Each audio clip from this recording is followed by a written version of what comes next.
The morning they told me I no longer had the right to decide where I slept, I was folding a sweater I had worn for 20 winters.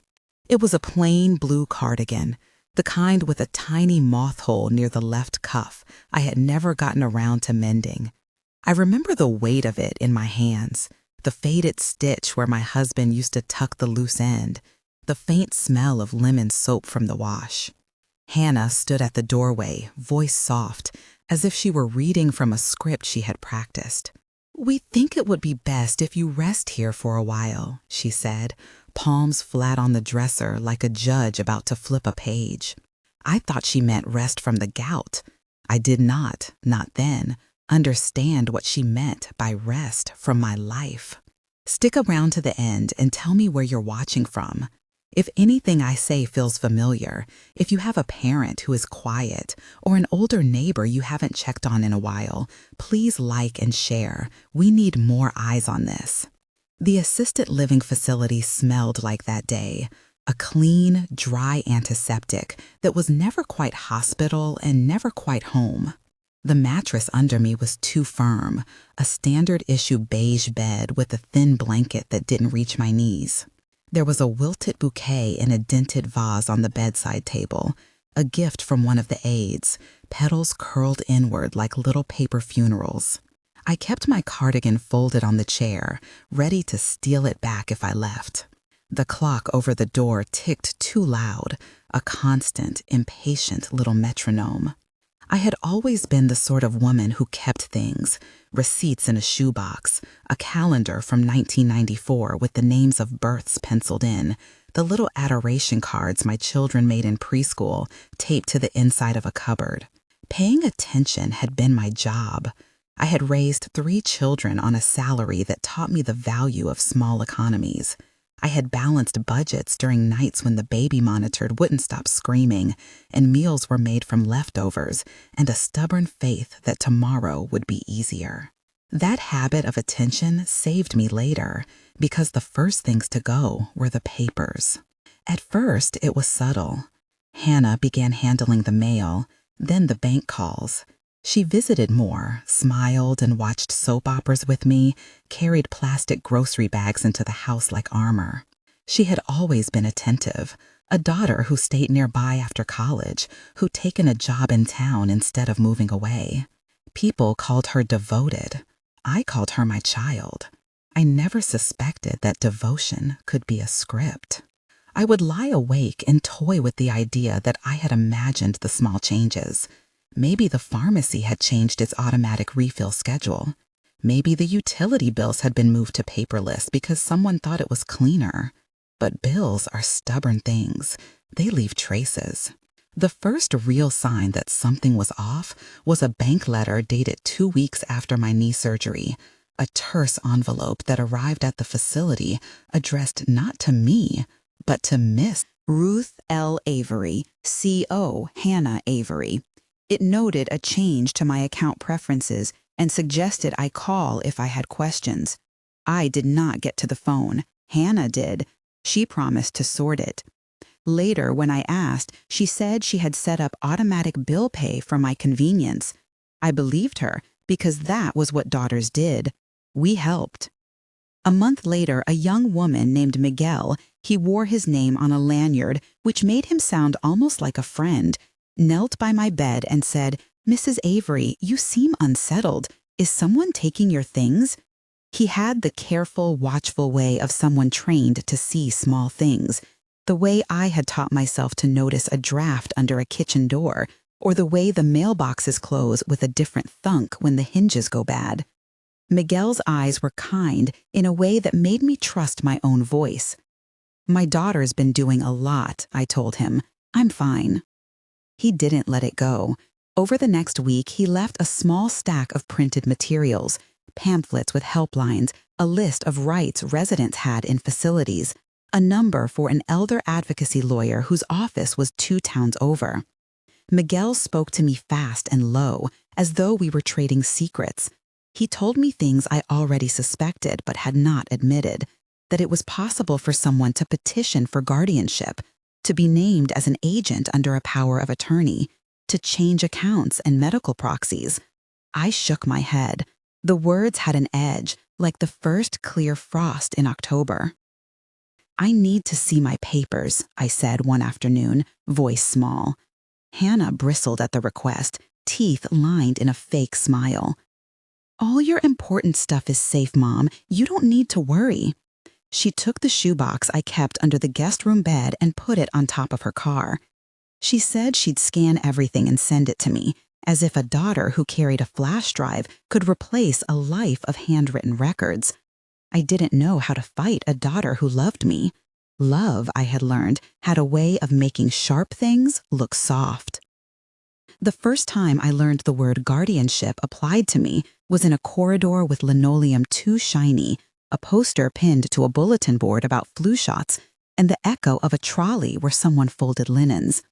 The social worker used the word like it was a cure. "Temporary guardianship is a tool to make decisions when someone can't," she said, reading from a pamphlet. She spoke of safety plans and hospital releases in slow, polite phrases. A lawyer's assistant from Hannah's office arrived that week to take notes. There were forms with small boxes and legal numbers at the bottom in that authoritative blue ink. Hannah signed them with a neat, practiced loop, and when I asked for time to review, she looked at me with a softness that didn't reach her hands. "It'll be easier for you," she said. "You'll be less worried." Less worried about what, I wondered. Less worried that I was being moved like a piece of furniture. Isolation happened quickly. Phone numbers I'd used for years were rerouted. My mailbox grew quiet. Friends who had visited for church dinners found their calls answered only by a receptionist who would say, "We'll pass the message," and never did. Small things that meant the world disappeared. The mug with the chipped rim, the nightgown my sister had sent, the quilt with the blue squares my mother had stitched. Once, a neighbor slid an envelope under the door with a note that said, "Are you all right? We heard your daughter took you to the clinic." I kept that envelope as if it were a talisman. What pushed me from suspicion into action was less a single act than a pattern of erasure. My name was still mine in print, but practice had ceded shape. When I requested bank statements for the past year, I received lists of transactions reordered as if rearranged to soften the sharp points. There were checks missing. A credit had appeared, a transfer from H. Avery with the memo "loan repayment." My memory matched paper in ways that made my skin prickle. Handwriting quirks I could trace back to a signature I had taught my eldest to write. It sounds ordinary to say I started looking. It's less ordinary to explain how, at my age and with my tremor, you learn to be patient with yourself when you read small print.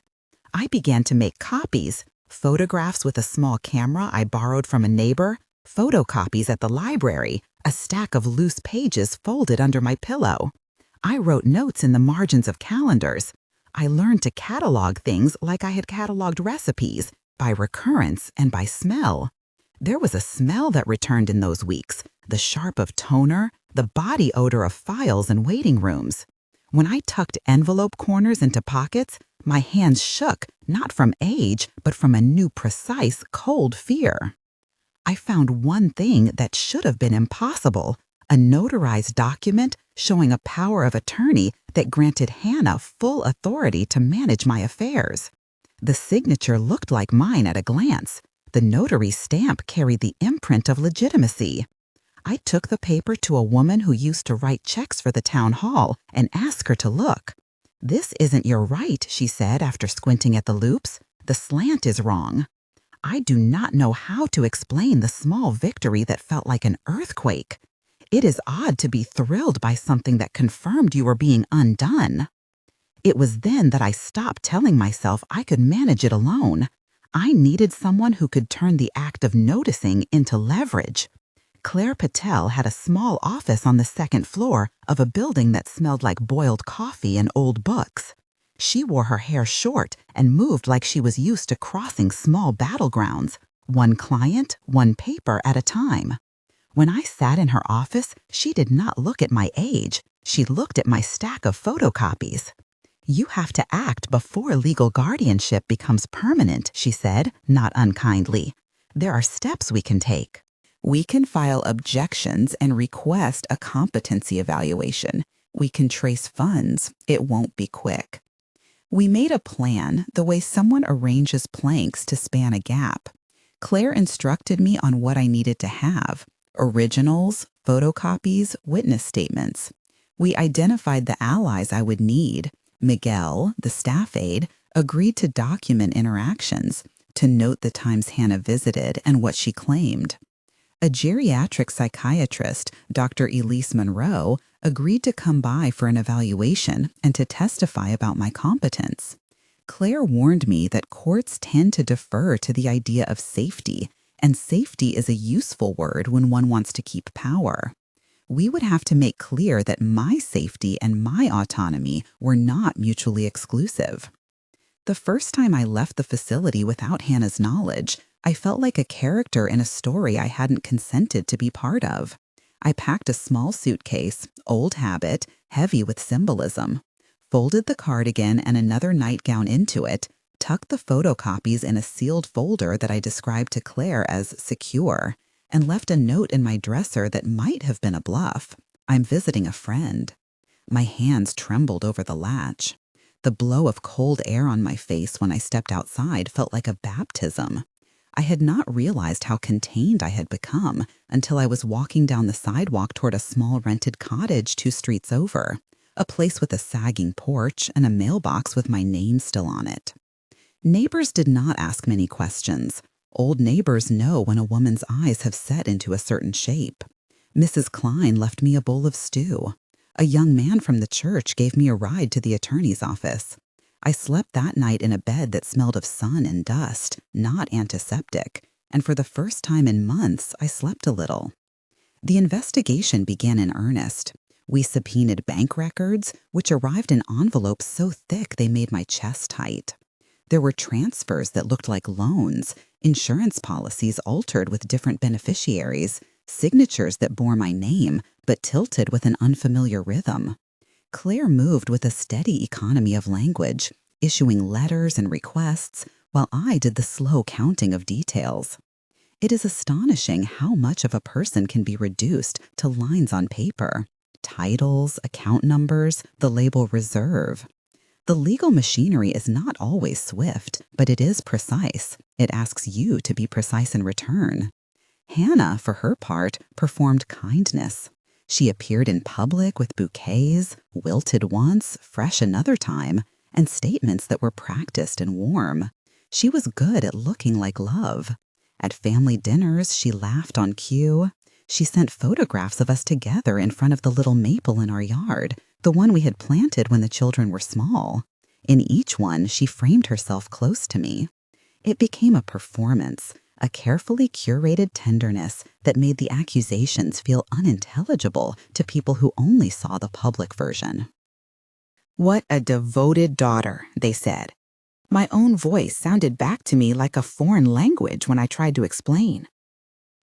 There was a journalist named Marcus Reed who called Claire after a neighbor sent him a tip. Marcus had a patience that matched my own.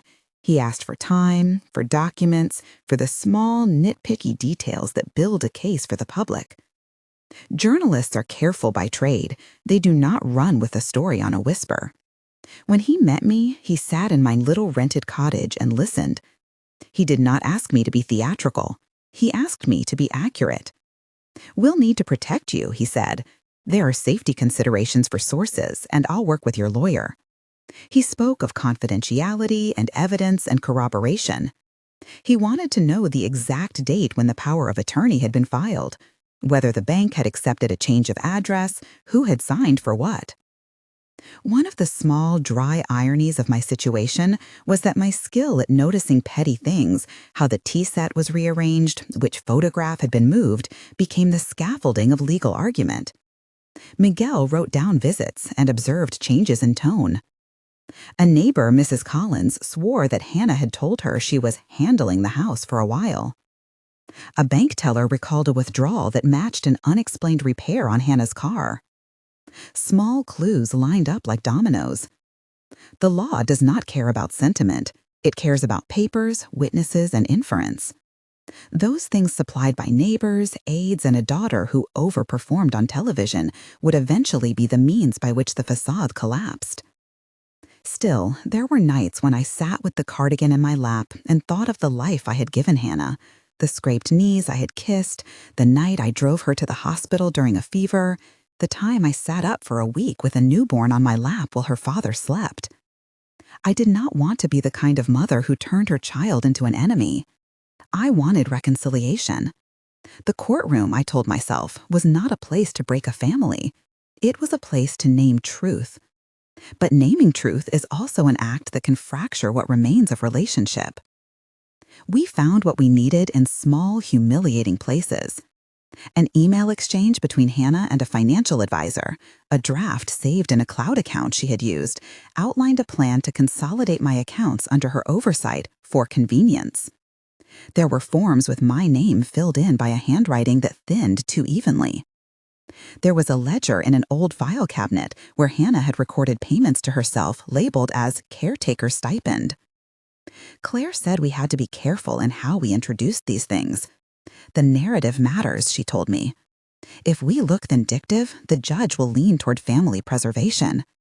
If we look concerned about competence and mismanagement, they will consider oversight. Over and over, people told me that love blinds.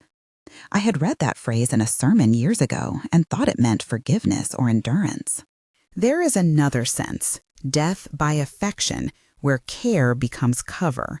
People will say, she's only protecting you, while protecting themselves. Driving the story forward, deciding to go public was not a decision I made lightly. We could have pursued the legal route and kept everything quiet, but that route would have relied on private judges and cold paperwork, while Hannah continued to move through community with her carefully tuned smile. Public scrutiny brought risk, the horrid possibility that my family would be humiliated further, that private sorrows would be discussed on a stage that stretched beyond my control. But there is power in light.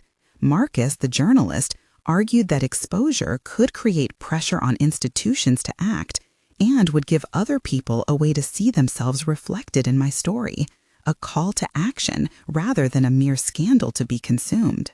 Before any article ran, we made sure the pieces fit. Dr. Monroe conducted a competency evaluation. Her report, clinical and unadorned, noted that I was competent to make decisions about most of my affairs. Where I needed support, it was because of pain management issues, not fundamental incapacity. The court permitted an independent examination. When Hannah saw the report, she smiled and called it an unfortunate anomaly. When the arrest warrant later emerged in a different season, it was the culmination of a long legal chain. Transfers described, signatures questioned, testimony recorded. But that was later. At the time, we simply waited and prepared, the small rituals of defense, filing motions, preparing affidavits, lining up witnesses, filling our days like stitches in a quilt. There were tender, irreverent moments, too. Once, during a deposition, a clerk brought me coffee with a ridiculous paper lid that made my nostrils flare. I laughed in the middle of an interrogation. Laughter has a peculiar power to disarm tension. A juror might later say they saw me as human in that moment, not merely a plaintiff. We often forget that the machinery of law works through human perception as much as through statutes. The small human things, my cardigan, the coffee spill, the way my hands trembled as I turned pages, became part of the story. As we moved into a pattern of formal challenge and quiet resistance, I started to think of legacy, not the kind that means money or property, but the kind that means the shaping of a future where what happened to me would be harder to perpetrate. I did not want to be a cautionary tale. I wanted to be proof that action could follow harm. Paperwork, petitions, and a small public outcry could not by themselves repair the sense of betrayal. But policy could change the incentives that allow betrayal to flourish. I began to imagine an organization, a small nonprofit that would teach people how to recognize exploitation, give them resources to act, offer legal referrals, and support survivors. It seemed ambitious for a woman with a sleeve stitched from thrift store yarn and a heart that sometimes wandered toward grief, but hope, like a well-kindled garden, grows with tending. Before that, though, there were preparations. Claire taught me how to appear in court without seeming theatrical. Miguel recorded statements with his soft insistence. Dr. Monroe wrote reports. Marcus arranged for a feature that, when it ran, made people in town ask uncomfortable questions. Hannah's friends, those who had been supportive in public, started to call my name less often. The shell of devotion, it turned out, had been propped with other people's assumptions. When the first hearing was scheduled and I walked into the courthouse, the air smelled of coffee and old paper, like archive rooms. The room itself was wood-paneled and history-laden, sunlight slanting in through blinds. My name was called, and I rose, not sure whether my voice would hold. I testified about small things, the cardigan, the bouquet, the notices that arrived incorrectly. I talked about the stitches in the quilt my mother had made, and how I noticed that someone had moved the photograph from its frame. It all sounded oddly domestic under the bright legal light. Outside the courthouse, cameras waited like patient birds. People murmured about family drama, and seniors in town looked at me with pity that was too close to curiosity. My name became a headline, but that headline catalyzed other calls. 2 women called in the week after the article and told me quietly that their neighbor had been taken advantage of. A man left a message about a similar pattern in a nursing home 3 counties over. The story did what light does. It illuminated and it startled. There were nights I held the wilted bouquet and thought of the photograph I burned, an act of release that came at 3 a.m. when the house was empty and the guilt heavy.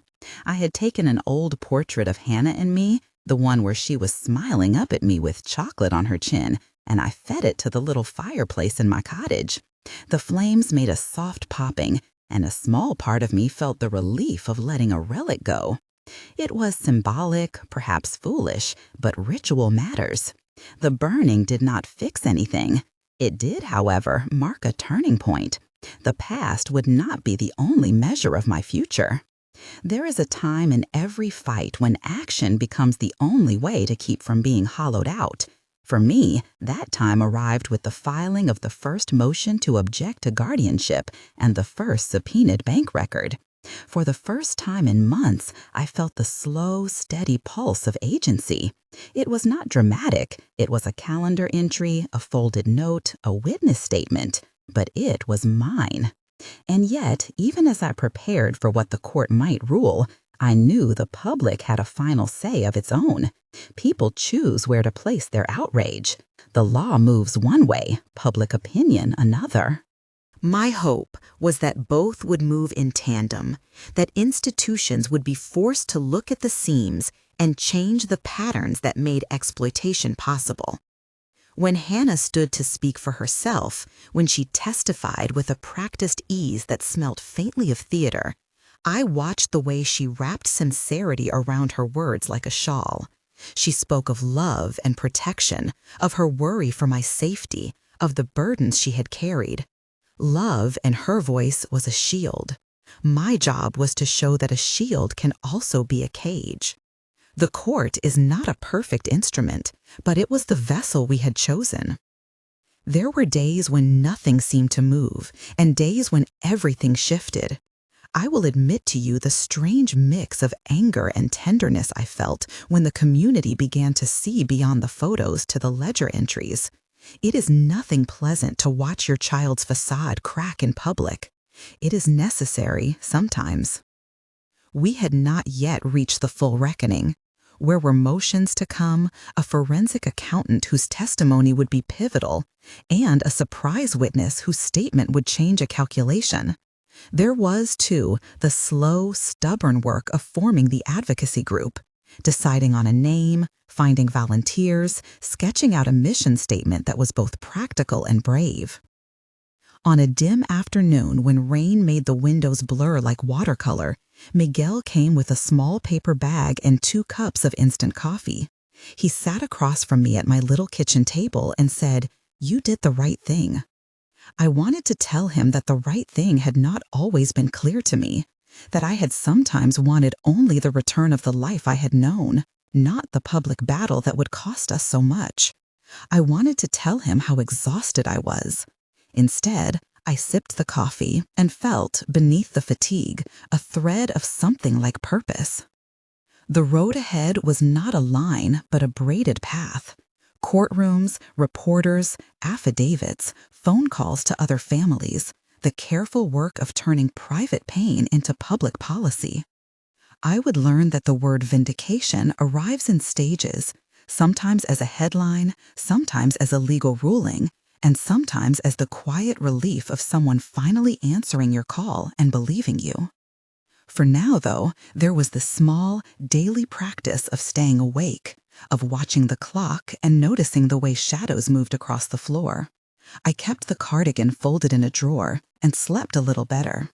The wilted bouquet slowly shed petals until there were only 2 left, and I taped them into a notebook between photocopies. Symbols matter. They are not the case itself, but they are bones around which a story can be told. We had begun to assemble the narrative piece by piece. My life, cataloged in receipts and notes, was becoming evidence. My daughter, who had once been my joy, had become the central figure in a public test of trust. I felt grief in a way that was both old and new. Old for the losses of time and affection, new for the sense that I could make a different kind of claim on the future. There were many more steps to take. The hearing that would test the power of attorney was weeks away. The journalist was preparing a feature. Claire kept asking me to think about what I wanted the nonprofit to be, and I sketched ideas, imperfect and hopeful, on the back of an envelope. Dr. Monroe tightened her reports. Miguel kept coming in with notes that read like a map. And somewhere between the photocopies and the coffee, between the wilted bouquet and the burned photograph, I felt the steady, small assurance that betrayal does not have to be the end of the story. Sometimes love blinds. Sometimes it is finally pulled aside. What comes after is work. It is legal strategy and community organizing and quiet, stubborn days of testimony. It is also the rebuilding of a life that had been almost rearranged into someone else's plan. I walked into the next court date with my cardigan draped over my shoulders and my papers in order. The hallway smelled of rain and boot leather. My hand still trembled, but the tremor had a purpose. The day ahead would be hard. I could feel the pressure in the joints of my fingers like a coming storm. We had prepared witnesses and lined up documents. There would be testimony, there would be cross-examination, and there would be, finally, an opportunity to stand in public and say what had happened to me. And then the gavel would fall, and whether in that moment or in the months to come, the country would see this not as an isolated story of a mother and her daughter, but as a case that mattered. Because this is what happens when the people who are supposed to protect us use affection as camouflage. The world looks the other way until someone pulls back the curtain. I did not know yet how the curtain would fall. I only knew it had to. The courtroom smelled of old wood and disinfectant. Light came down in slanted bars through high windows and landed on my papers like small islands. Miguel sat 2 rows back, his jacket folded across the empty seat beside him as if he were saving it for a person who might reappear. Claire had taken a seat near the aisle. She kept her hands folded in her lap, as if holding an idea steady. Dr. Monroe was there, steady as a metronome, the folder of reports at her knees. The journalist's notebook was a pale rectangle of white. She did not raise her pen until the clerk called the case. When the forensic accountant took the stand, the air shifted. He was a thin man with a voice like gravel, careful with numbers and impatient with speculation. He set 3 small stacks of paper on the witness table and placed a laptop in front of him. For a long moment, nothing happened but the rustle of his coat when he leaned forward. Then he began to speak. Accountant, the judge said, and the questions came in legal cadence. Under oath, the accountant laid out a tally of transfers and invoices, a map in columns, dates, destinations, notation. He explained plainly what the number suggested. There had been transfers labeled as care expenses that did not match medical billing. Personal purchases, electronics, travel, restaurant tabs were accounted for in a way that traced back again and again to the woman who had asked for and been granted power of attorney. When the defense counsel objected, they did so not to the numbers, but to the interpretation. The lawyer moved like a hawk, intent on pinning the narrative to motive rather than fact. Then the surprise witness was called. Her name was Rosa Alvarez. She had been a bookkeeper at a small clinic linked to the defendant's household. She had left months earlier, disgusted, she said, with what she had seen. She sat on the stand with her hands folded, and when the prosecutor asked her about a series of receipts, she reached beneath the witness table and produced a ringed envelope stuffed with faded slips. These, she said, and the courtroom leaned in, were bills I found that didn't match the clinic's records. They were charged to the patient account and then diverted. I copied them because I wanted to understand, and then I left. It was a small, ordinary confession. It was precise. The defense counsel tried to unmake it by suggesting poor memory or bias, but the slips spoke in their own language, dates, amounts, signatures that, when compared to the copy of the power of attorney in evidence, did not line up the way the defendant had claimed. The forensic accountant turned the pages and, with the quiet flourish of someone closing a loop, showed that the totals, once thought to balance, were short by a pattern the prosecution said could only be described as extraction. During cross-examination, the defense's attorney pursued the usual lines: motive, mental state, the idea that my predicament had been misinterpreted, that the accounts had been misunderstood by those who were not trained in the family's private arrangements. He asked me questions that felt like cold fingers along old scars. Why had I signed? How had I not noticed? Didn't I trust? Each question was an attempt to compress years into evidence of one instant, to make the complex life into an error, a lapse of judgment. I answered where I could, and when I could not, I felt the press of things I had not yet made peace with. Dr. Monroe testified about the clinical picture, about the ways coercion can mimic care, and the defense attempted to reduce her words to advocacy rather than evidence. The judge listened. The judge had a way of holding his face as if he carried the weight of every document placed before him. At times, he looked almost tired. At times, he seemed, in that courtroom light, younger than I expected. Outside the testimony, the building hummed with low conversations. Reporters moved like moons around the hearing room, orbiting for quotes. People who had read our emails and heard our podcasts nodded at me in the hallway. They looked at me as if some part of me had already become public property. I tried to remember that property and personhood are not the same thing. The surprise witness altered the defendant's posture. Where there had been confidence, now there was rearrangement. Counsel whispered into the defendant's ear, and the defendant's face lost whatever composure it held. The recalculation the accountant presented showed a flow of assets that could not be explained away by a single benign mistake. It suggested orchestration.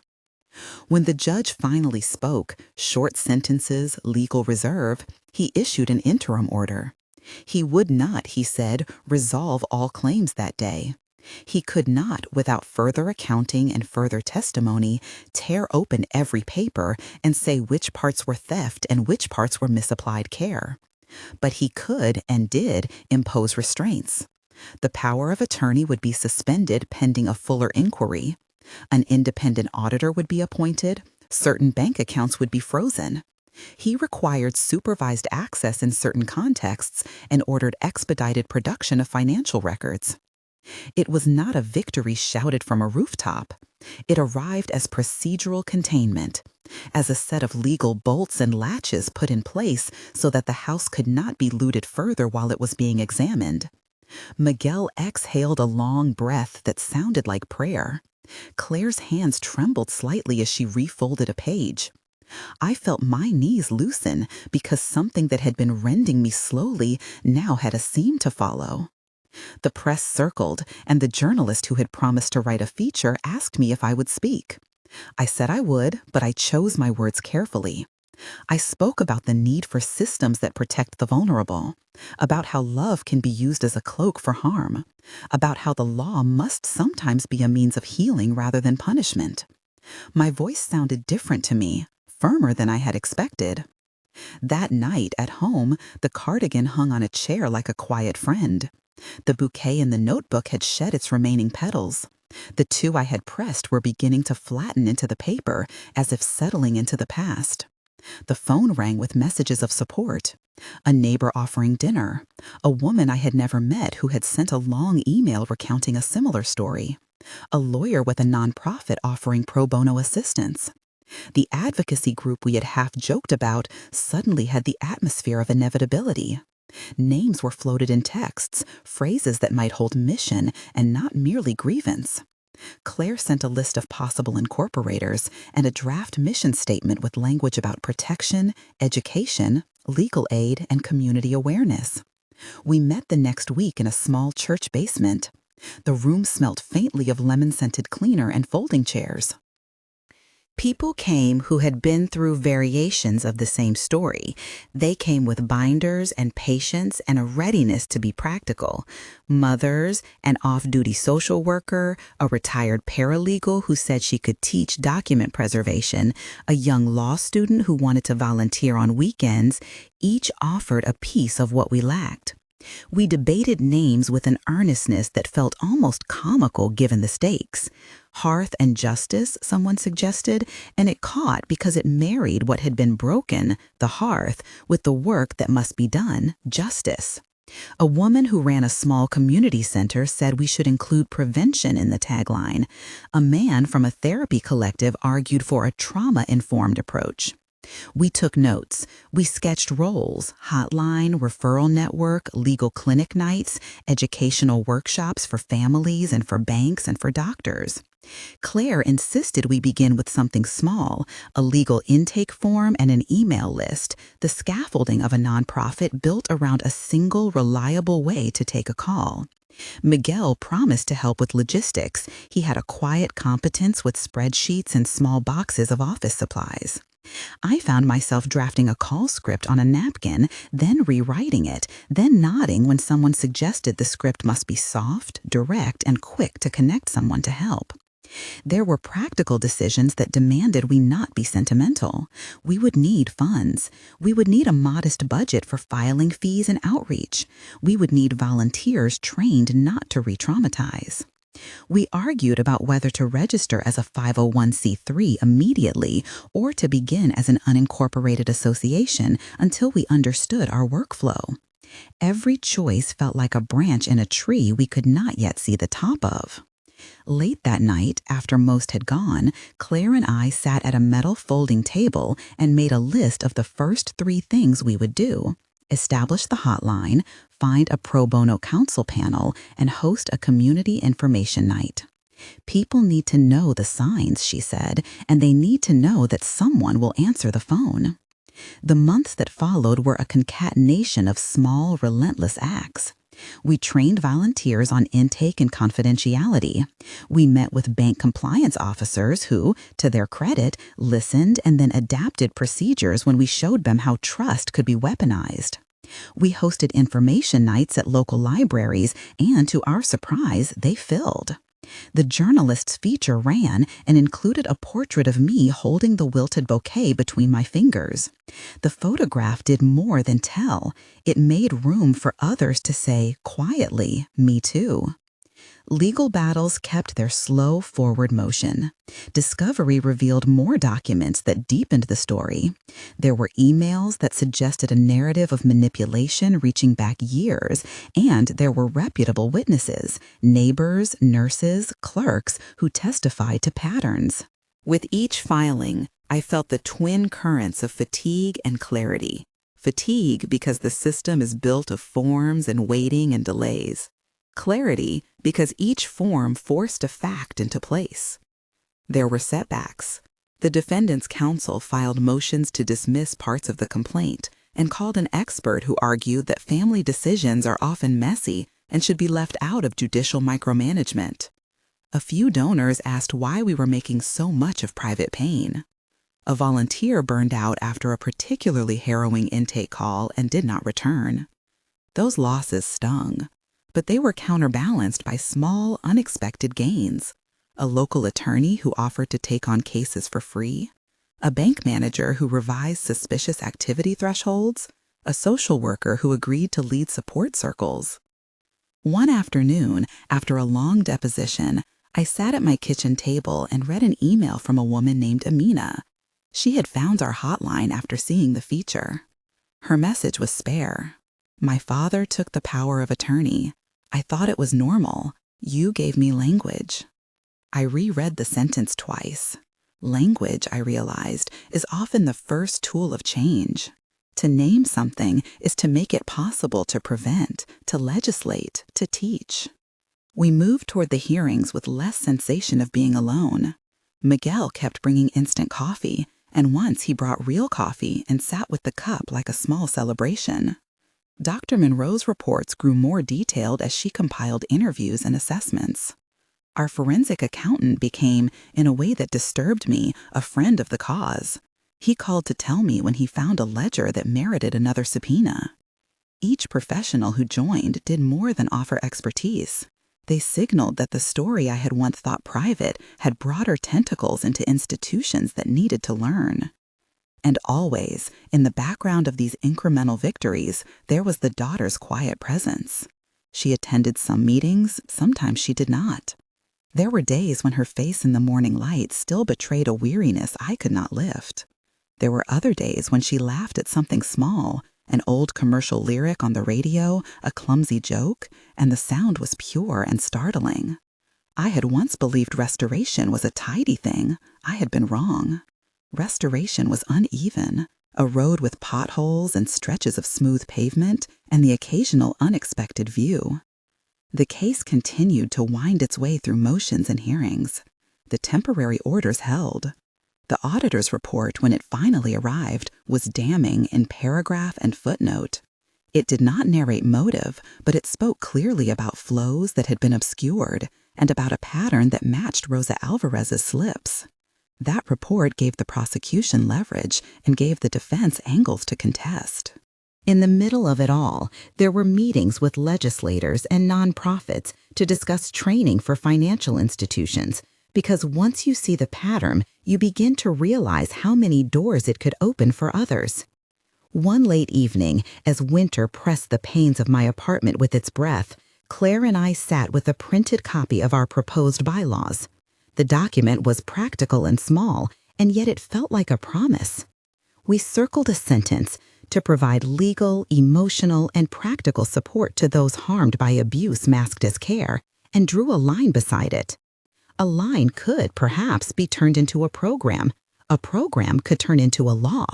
The braided path, which had at the beginning looked like only a set of pleadings and photocopies, was becoming infrastructure. I slept that night with the cardigan over the back of a chair and the sense that the curtain had finally been pulled aside. Not all curtains reveal the same thing. Sometimes there is only a mirror. We had not yet reached vindication in full. There were still appeals and countersuits, and the defendant's resilience was not to be underestimated. But what had been hidden had been measured and in part restrained. The fragile anatomy of our private life, receipts, notes, photographs, had become the architecture of a larger case. The work ahead would be many kinds of labor, legal, communal, political, human. And so we continued to build. We wrote intake forms and training manuals. We held workshops and answered calls at odd hours. We showed up at hearings, and when the judge called our name, we were ready with folders and voices that were steadier than they had been at the start. The cardigan lived now both in a drawer and as a kind of shorthand for the way I had learned to carry myself, warm, guarded, useful. There would be more hearings, yes. There would be nights when I would wake with my chest tight and not know whether to call someone or to be alone. But there would also be other mothers at the table, and a hotline that offered a voice when needed, and a small nonprofit that would, for better or worse, become a thing that survived its birth. What betrayal had begun, the work of many hands might yet redirect toward prevention. The case would not end in a single moment of public vindication. It would end in many small reckonings, some legal and some not. But standing under the courthouse skylight that afternoon, with Miguel at my back and the wilted bouquet in my bag like a dusty relic, I felt the sense that what had once been an unbearable secret now had a place in the world where it could be counted, named, and addressed. I had not expected to be an organizer or an advocate. I had expected merely to be a mother who wanted her life returned. The thing that had been taken from me had been more than money. It had been the authority to narrate my life. Reclaiming that authority would be, in its slow, stubborn way, a kind of justice. We left the hearing, and the rain had stopped. The pavement was dry in patches, and the city smelled faintly of asphalt and something cleaner. The smell of rain turned to promise. I folded the cardigan over my arm and walked toward the car with Miguel beside me, head down against the light. We did not speak much. We did not need to. The braided path stretched ahead, and for once I could see some of its turns. Miguel slid into the car and paused, then took my hand for a moment. No words needed. The city unrolled ahead, ordinary and strange, and I felt the cardigan at my arm like a small treaty with myself. To keep warm, to keep watch, to keep going. We drove into the evening, not healed, but moving, and that movement itself felt like law and prayer and promise. Morning came slow and precise, as if the city were still consulting some older calendar. Light threaded through the blinds and pencil lines, and for a moment the apartment was only that. Paper, light, a cardigan thrown across a chair like a flag that had been planted and forgotten. I made coffee and sat with it at the small table, the sound of the kettle a soft insistence. Miguel patted in, still half shaded by sleep, and when he set down the cup, he folded his hands around it, the way people fold maps, careful to keep the folds intact. "You're up early," he said.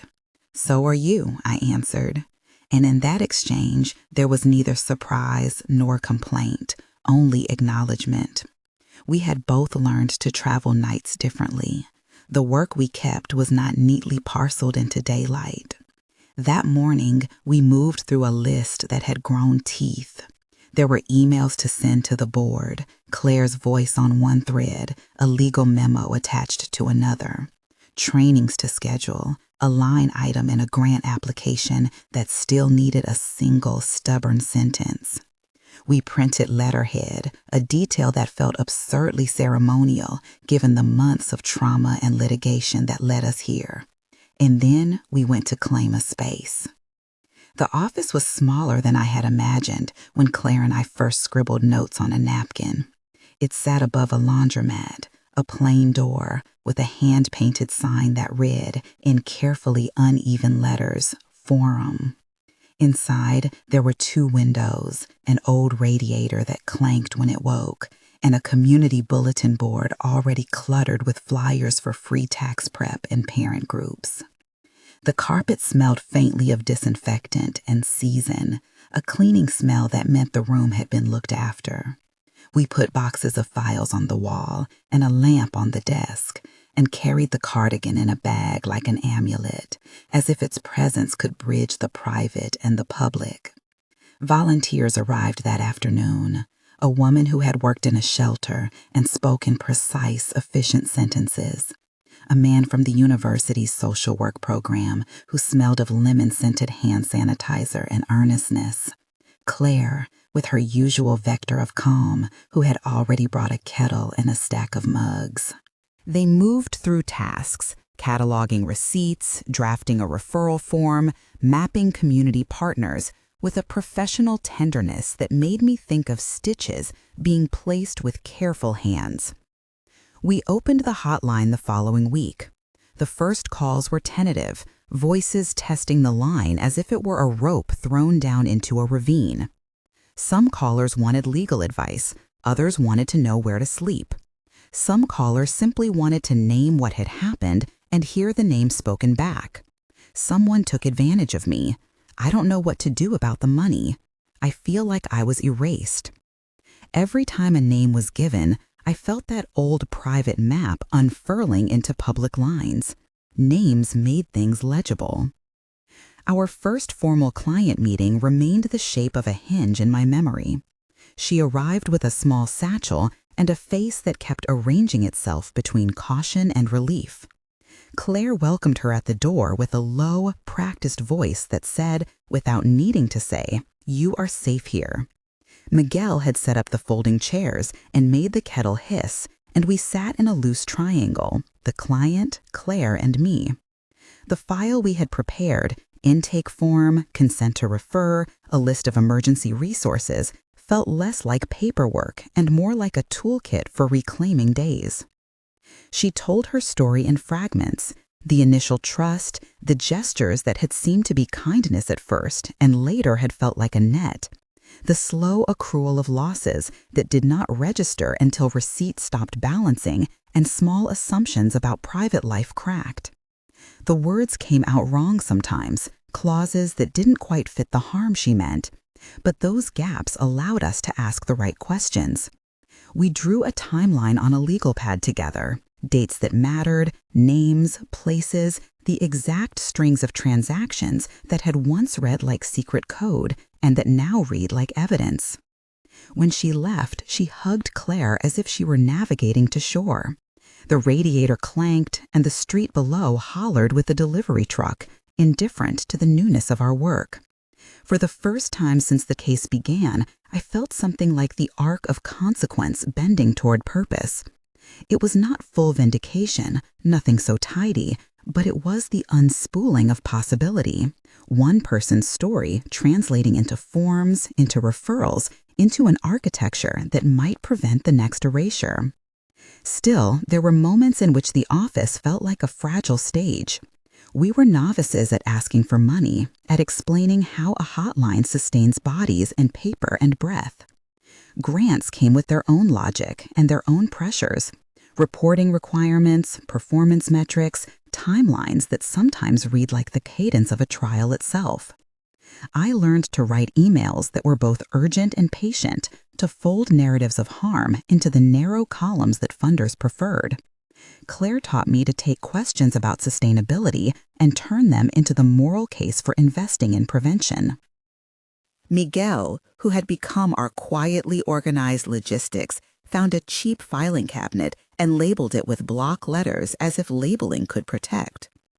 We convened meetings with legislators as well, and these had a different gravity. In a committee room that smelled of polished wood and coffee, we spoke about patterns, how certain kinds of care had become mechanisms of extraction, and presented redacted charts that mapped flows. Lawmakers asked procedural questions, others asked about scalability. We were learning to translate private pain into public policy. It was strange work to make what had been intimate and hidden legible in corridors that operated by different grammar. On one occasion, a congresswoman, formerly unsentimental, reached across the table and said simply, "Tell me what would make this stop." And for a moment, the room felt less like a tribunal and more like a place where a promise might be made. Not all encounters yielded comfort. There were nights after hearings when the rain returned and my chest tightened as it had in the early months. There were motions filed by the defense that looked, on paper, like good law, but smelled, to me, like obfuscation. We could fight each motion, Claire, the lawyers, the network of advocates, but the system had ways of asking for endless proof. Proving harm at scale demanded time, and time felt like a luxury for those whose lives had been siphoned. In those moments, I returned to small practices, checking the hotline logs, calling a volunteer to ask how she was, making sure the kettle was always at the ready. These routines anchored the work in persons, not in filings. There were also private reckonings. Miguel and I argued once about the way I spoke about the case at community events. He feared that I still leaned too hard on our loss, that language of victim and wrongness might calcify into identity. I said that erasing the wrongness had been the problem. Naming it clearly had been the way we began to change it. We disagreed, not explosively, but with an intimacy that belonged to people trying to map a shared moral world. Later, we made tea and read aloud from a grant narrative that managed both truth and strategy, and the argument dissolved into the posture of two people learning how to hold the same thing from different sides. Spring edged the city. Trees bristled, then yielded to color. We hosted trainings in community centers and bank lobbies and among volunteers in rooms that smelled of pizza and cheap carpet.